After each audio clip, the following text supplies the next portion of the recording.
So this is the first one, the meconium stained placenta. That leads to the point, that leads to a question, that what is meconium? Meconium is the first stool passed by the neonate after birth.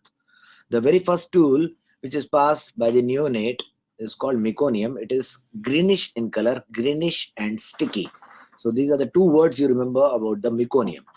Now, in a normal circumstances, in a normal neonate who is having no problem, the meconium should be excreted within 24 to 48 hours of delivery of the baby.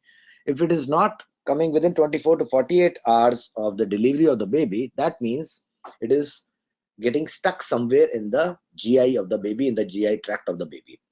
And the diagnosis becomes delayed passage of meconium. Remember that.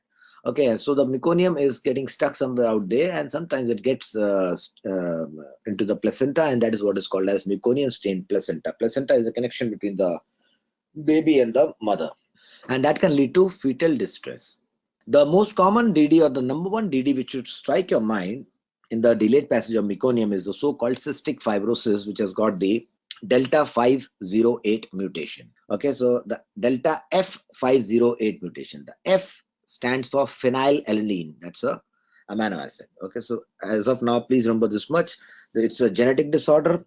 Okay, it is an autosomal recessive genetic disorder. It is one of the big time problems in the United States. So cystic fibrosis has a problem in the chloride ion channel, that is called as cystic fibrosis transmembrane conductance regulator channel, CFTR channel, through which the